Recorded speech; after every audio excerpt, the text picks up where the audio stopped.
Welcome to Men Pursuing More. I'm your host, Roger Maupin. I believe every man has the potential to push past his limits and strive for something greater. Whether you're a former athlete who is looking for what's next, a professional pushing through the daily grind, or someone simply ready to break through life's toughest challenges, you're ready to step into the pursuit of something more. Your pursuit begins now.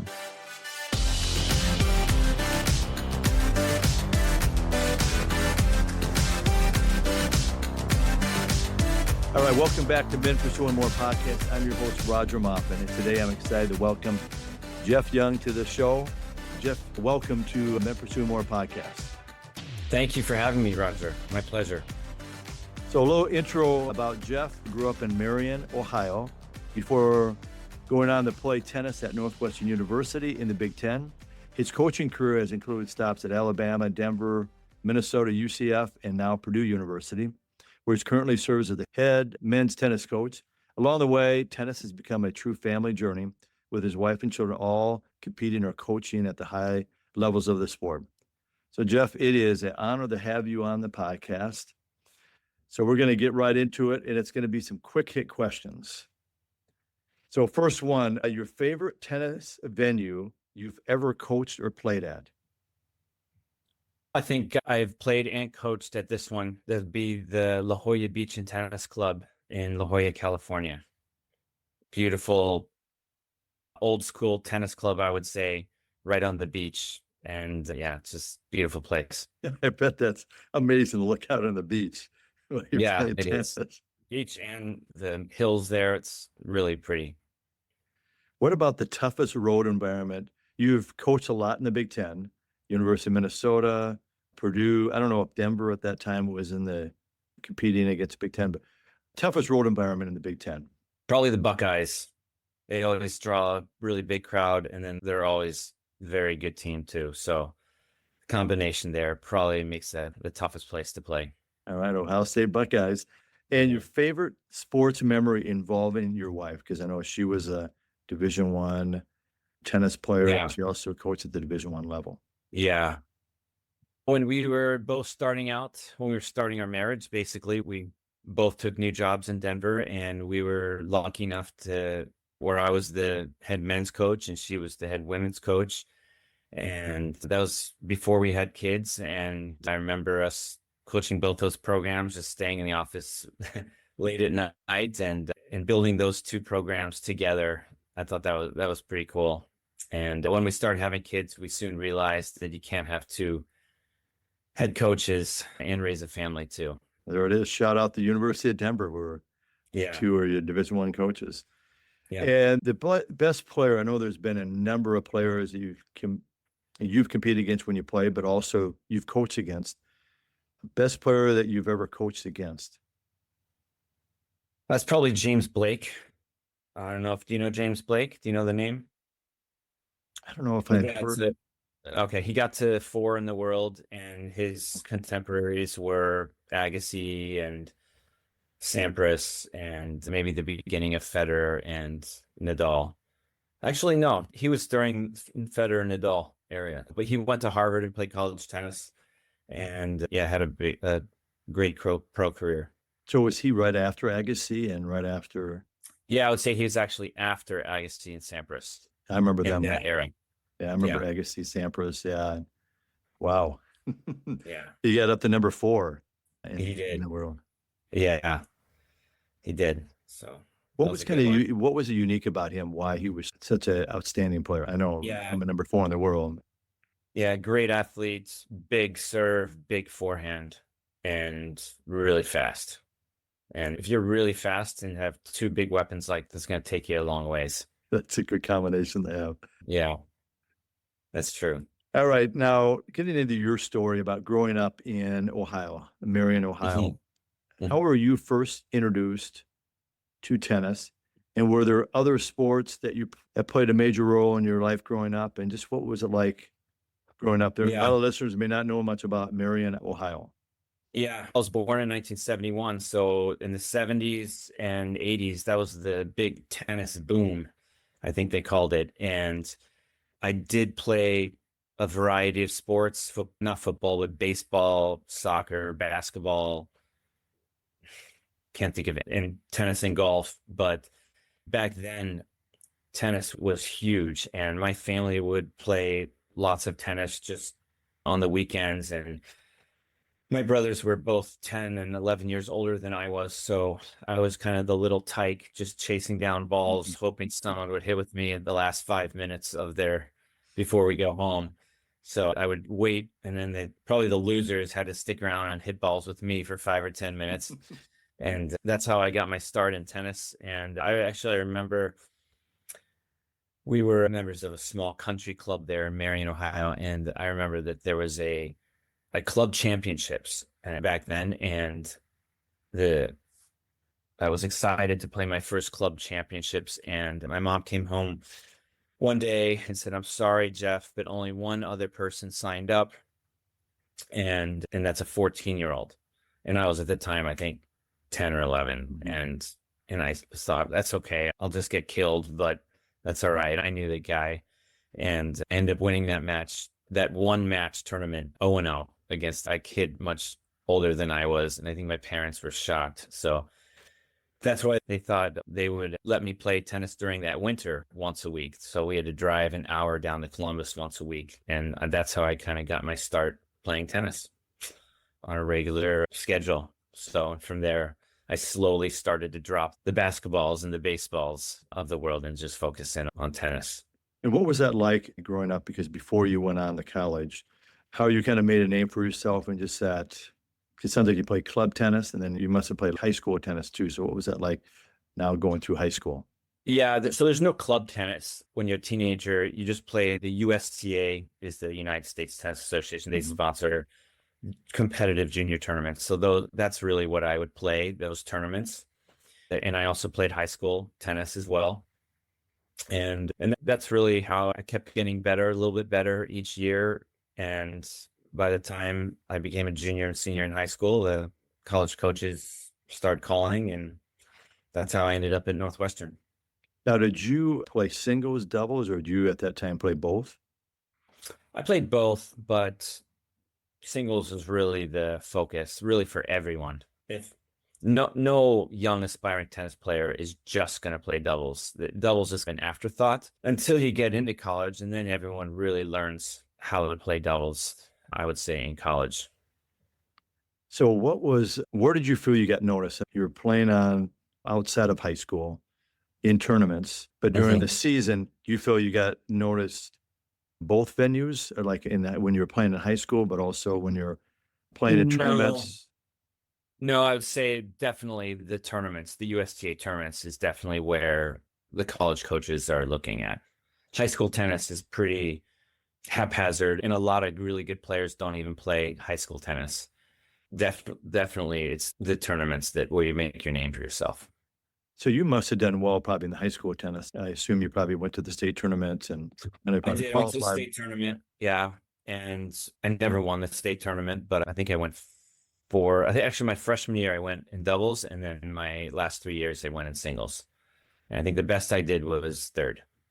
Okay, they get there and then finish that high. But you said how you got noticed. So why now when you finish in high school, I guess the reason why Northwestern? I know you're in Ohio at this time in the Big Ten, and what made Northwestern the right fit for you? And then maybe you can get into the experiments there.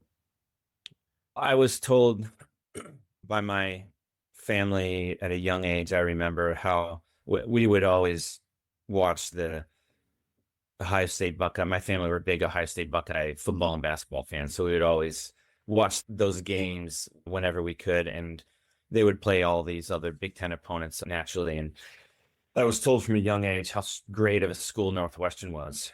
Like, that's the best school in the Big Ten academically. And so I held it in high regard in that respect. And they were also a very strong team as well.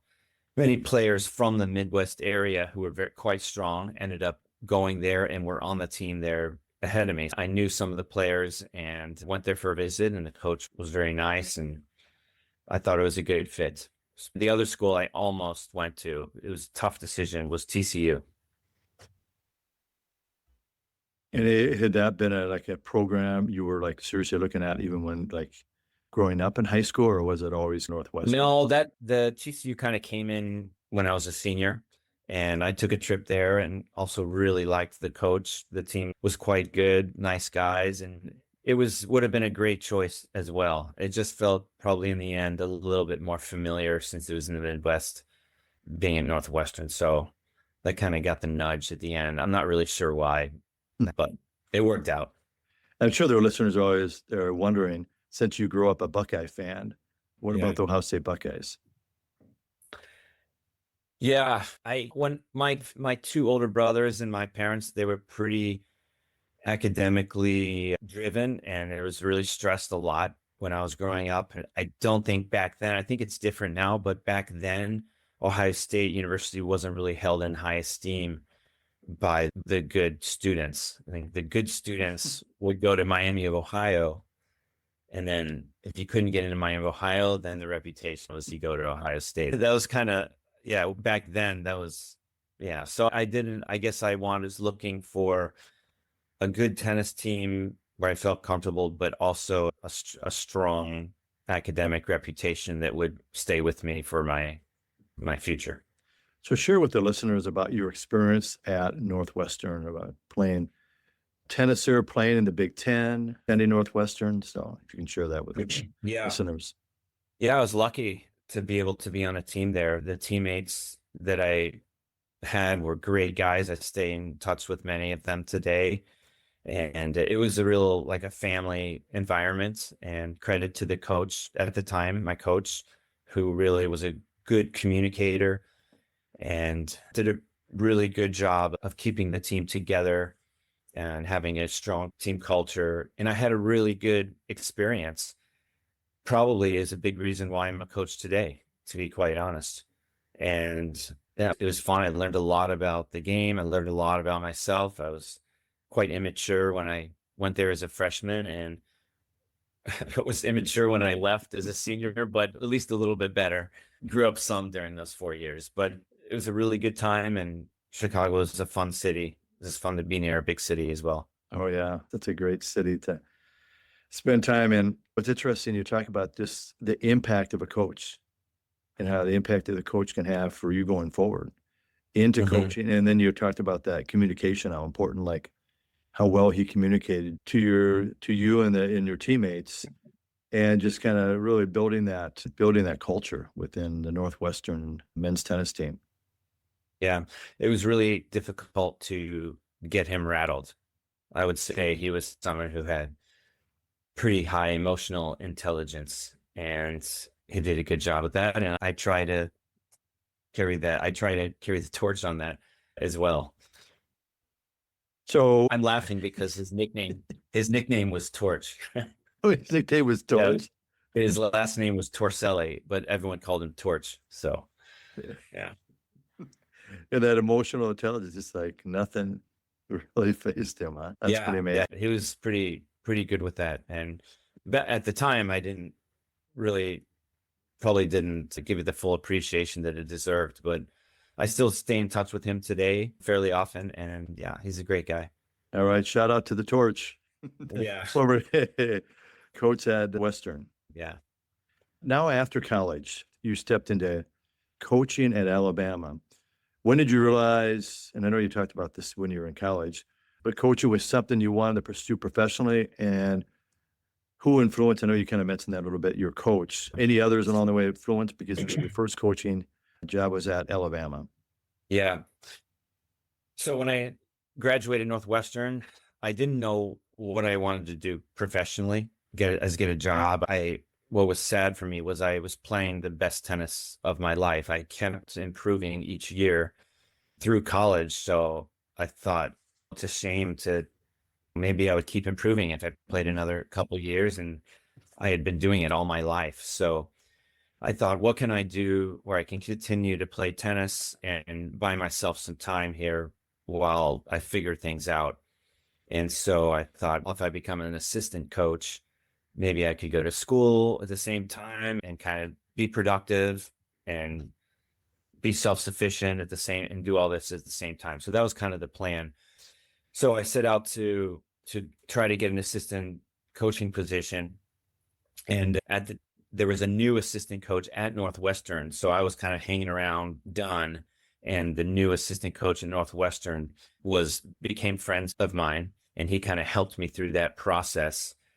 And the irony of the situation is that he kind of helped me figure out how to look for a job. I got the assistant job at the University of Alabama, and then 1 year later, he came and got hired as the head coach. So then we were coaching together at Alabama, and he has since had a tremendously successful career coaching at Alabama, won a national championship with Pepperdine, and then went to Michigan, and now is the current head coach at Florida. So he was a mentor and good friend from mine through these years. And yeah, so that's how I got to Alabama. You hear that you hear that so often about a certain program like Northwestern, about the impact of that program, that coach and that culture, and how many head coaches come out of that program. And really reflect back going, wow, look at all the head coaches that came out of Northwestern. Look at all the head coaches that came out of Duke, or all these successful programs in so many different sports. And you hear that, like you're talking about that assistant coach. And I'm sure there's been many others too that have come out of that Northwestern program that had, what's his name again, the head coach? Torselli. Dorselli? Torselli. Oh, Torselli. Okay. Yeah, Torch. Okay, Torselli. Yeah. But just a shout out to him about what he's done for a program and how many players, I'm sure it's not you and that assistant coach, but others that have come out and had success in the world of tennis. It's true. There's been actually maybe a half dozen that have come out under him and gone on to be head coaches in big time schools. Shout out to him, and hopefully he'll have a chance to listen to the podcast and just hear about just the success, because I'm sure he's been interviewed many times, but just to really hear it on this podcast about, look at all these coaches, what kind of program you had in place, and how many of your players and assistant coaches went on and the success they had. That's impressive. Yeah. So share with the listeners now, as you move on to the University of Denver, and just kind of navigating with you and your wife, where you're both become head coaches, but also navigating coaching, marriage, and family while both are kind of pursuing this high level collegiate athletics.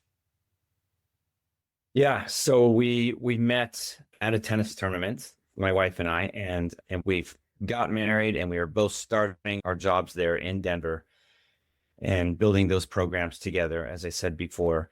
And we started a family, and with one baby, it can still be done, where we're both head coaches and gone traveling, recruiting, and with the season being a lot of traveling in the season, it can be done. Then we had a second baby, and then we thought, okay, this is something's gonna have to break here.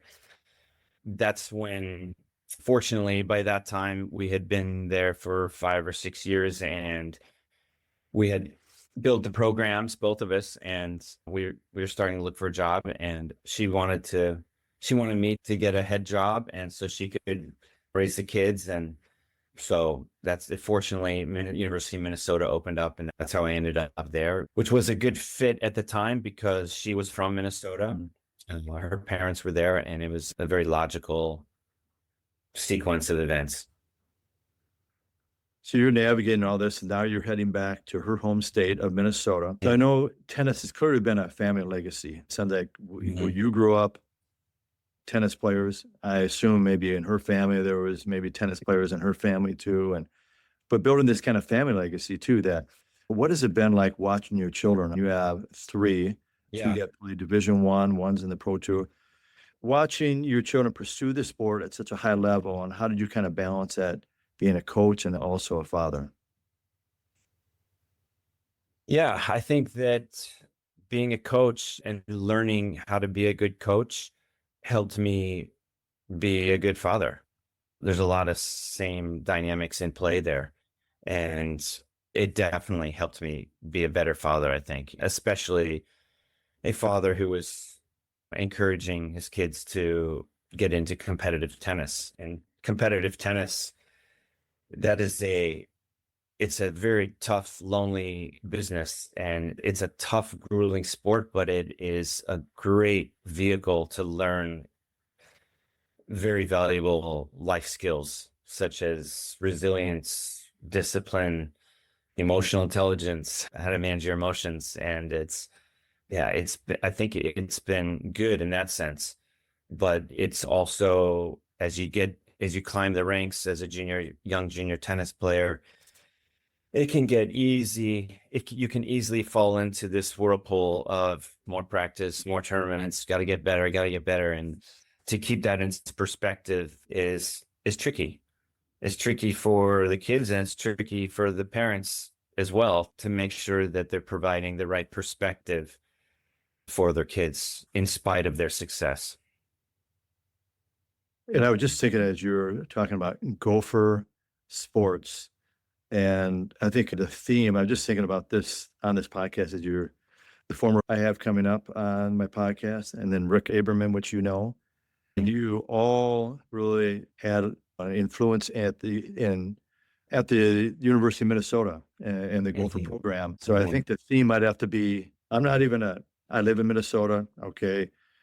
I support the Gopher fan. I grew up in Iowa and I was a Hawkeye fan, but I think the theme might have to be the Minnesota Gophers in the month of July, because all three of you have been involved in the Minnesota Gopher programs. Yeah, we have. And I really should credit Dr. Aberman I spent a lot of time with him during my time in Minnesota and continue to, actually. And he's been I've just learned an incredible amount from him in terms of how to be an effective leader, how to be an effective communicator. And when you go to college, you don't major in coaching.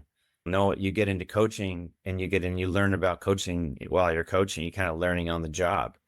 And so he really helped me accelerate that path. And I look back, and I had a good time when I was a young coach, and I think I had good relationships with the players, which is really kind of the most important thing, really.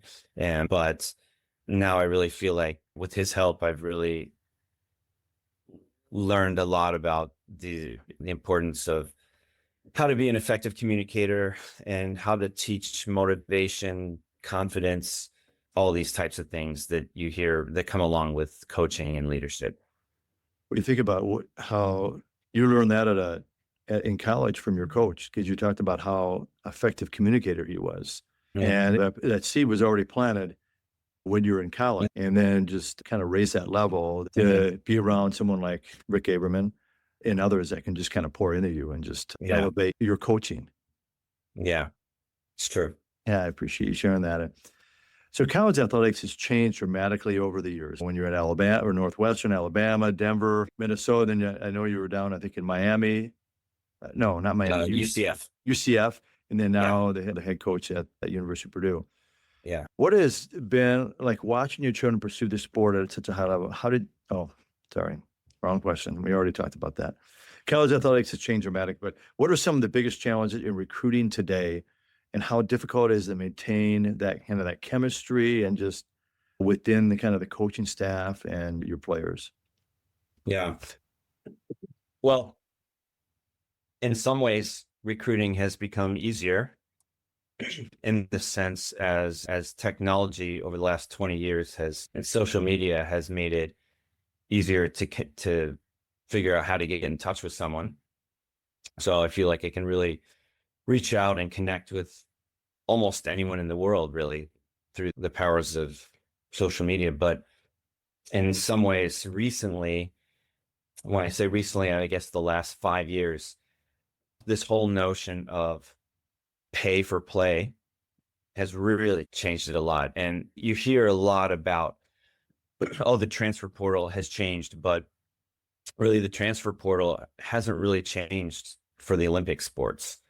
You've always more or less been able to request a release and transfer without having to sit out a year. In the big sports, you always had to sit out a year, but in Olympic sports, you could always transfer more or less. But it's just that now when there's pay for play and there's money involved where you can pay players, now as soon as someone has a good year, they're gonna test the market and get as much money as they can. And that's what's really propagated the high numbers in the transfer portal. And that's, you think of NIL, it's only been around for a couple of years, and how how things have changed within a few years. Yeah. We're right in the middle of it, because NIL, for one school right now to use NIL to pay a player, they're operating under a different framework of rules than the next school. So right now it's really muddy waters. Yeah. Hopefully that clears up soon. So with recruiting, is there a certain platform that you go into that you can see, here's a number of players promoting themselves and videos of them, instead of, I know we have the World Wide Web, but is there certain platforms Yeah. that tennis players go into that kind of showcase themselves? And I spoke earlier about when I was a youngster, I would play USTA tournaments. So the governing body of the highest group of the highest league of competitive tournaments was the USTA, but internationally, that would be the ITF. Both Americans and everyone else in the world, basically, they're playing a lot in these ITF tournaments, International Tennis Federation.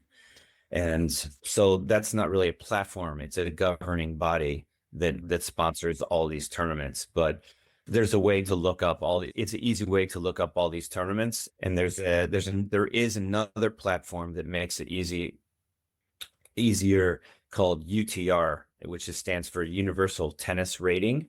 So similar to golf, which has a handicap rating, tennis now has a similar type of rating. So it's a good place to start to kind of get a feel for all the ratings is an algorithm of a reflection of his results in tournaments. It's a useful thing to help you comb through all the players quickly. yeah, it has changed a lot. So the UTR, okay, where they have the rating. Okay. Mhm. So looking back at your career, you went from Denver to, I know, Minnesota and some other places, and then Purdue. What are some moments or memories that stand out the most and remind you why you love coaching, why you're in the coaching? I think it's just the relationships with the players, seeing them change throughout their 4 years and really grow up. And now I look back, so many players many of them are friends of mine and have families of their own. So that's the main special part, I think, looking back on the job.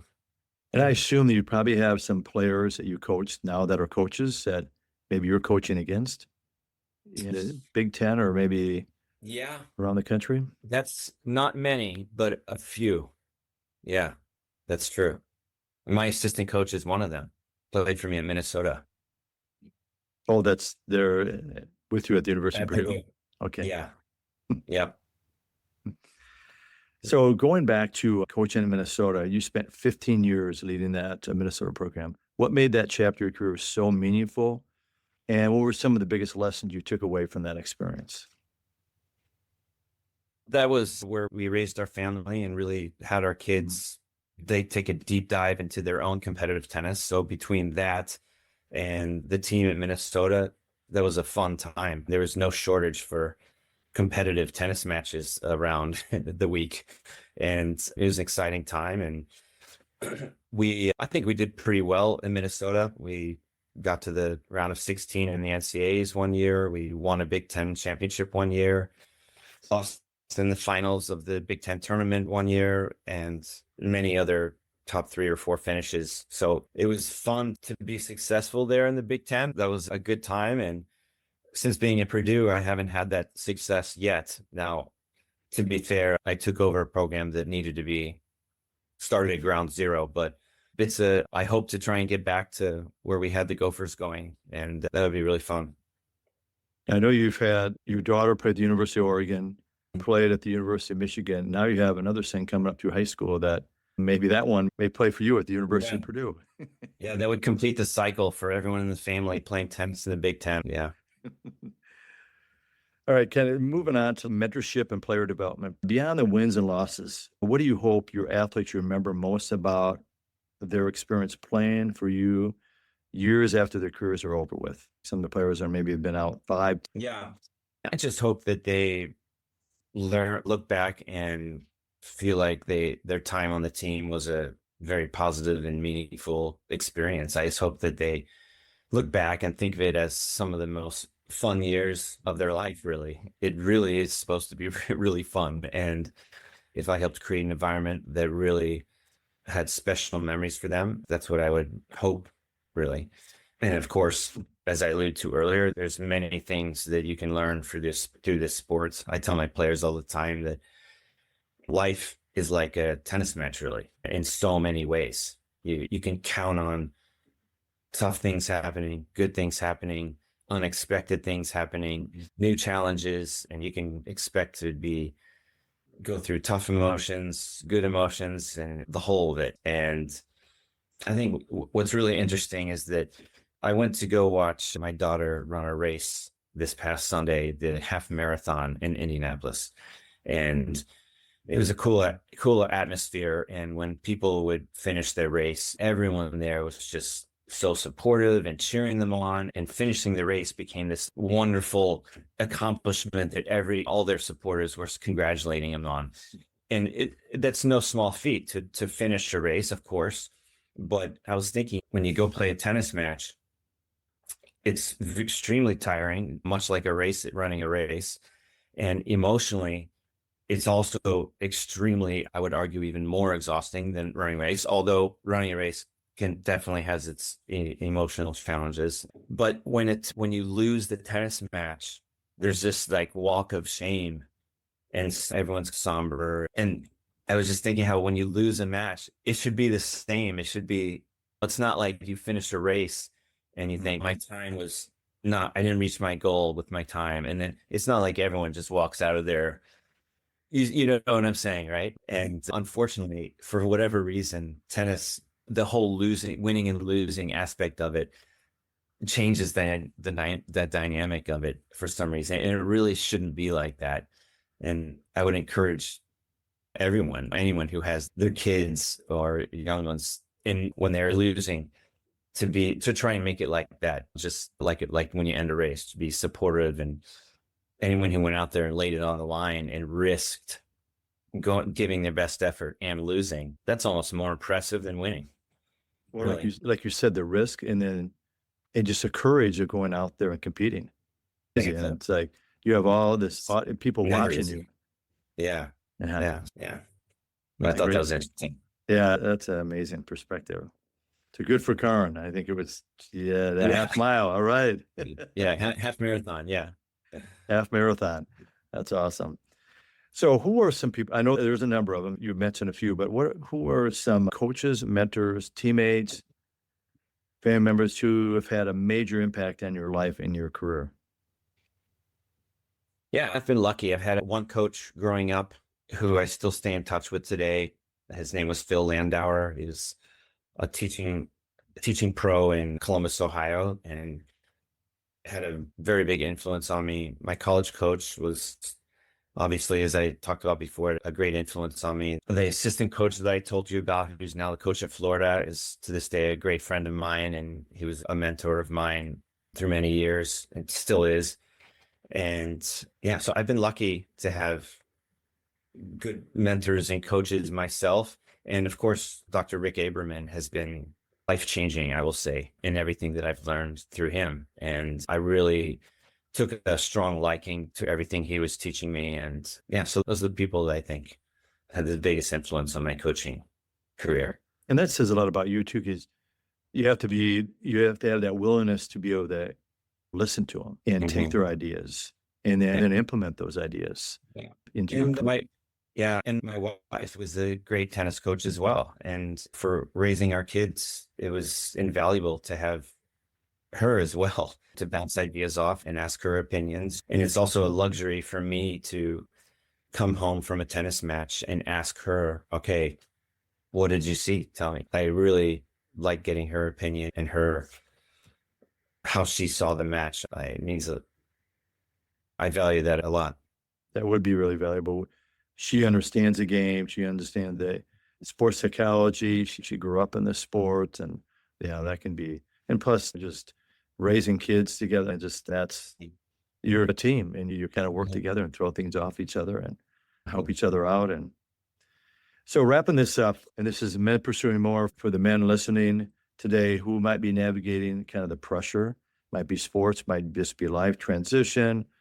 I've been playing tennis and now I'm transitioning into some call it professional tennis to now transitioning into civilian life. Some call it. It's just like that transition can be really challenging. Or leadership or just kind of uncertainty. I'm not sure what to do. They're graduating college or whatever they've been doing, just that kind of uncertainty. What encouragement would you give him about continuing to pursue more in his life? Yeah, I think that not get caught up in making the right decision to go this way or that direction or this direction. And you have to make a decision, pick one way, and you're going to learn something from it as long as you keep a good attitude. And I know that for myself, it's easy to get caught up with results, achievements, and which is okay when you accomplish the results and achievements. But then when you don't accomplish them, instead of feeling rejected, oh, there's a problem or something's wrong, that there's actually nothing wrong. You should be going through everything with the perspective of trying to learn and grow instead of just because you accomplish this or win that doesn't mean that you're all of a sudden have everything figured out. Far from it. So to just kind of, I really try to remind myself that this is about a journey of learning and growing. And yeah, I'm going to win some, I'm going to lose some, but the important thing is that I'm always learning. Yeah, that's so key too, about just continue on our journey, that upward journey, because we're continue to learn and we want to continue to grow and not stop growing. We'll never have all the answers, but we just continue to grow and want to learn more. I love it. Geoff, thank you for sharing your journey, your perspective, and your heart for coaching and developing young people. Your impact clearly goes far beyond the tennis and your college program. So I know listeners can follow you at University of Purdue Tennis and any other places they can connect with you, or would it be the University of Purdue? Purdue University Tennis, really, that's where they can connect with me for sure. All right. There might be a tennis player out there around the United States or around the world that want to connect with you. Yeah. All right. That's a wrap with Geoff Young on the Men Pursuing More podcast. I want to thank everyone for tuning in. And as always, keep pursuing more. Thank you, Roger. Hey, thanks for listening to Men Pursuing More podcast. Don't forget to follow us at maupincoaching.com.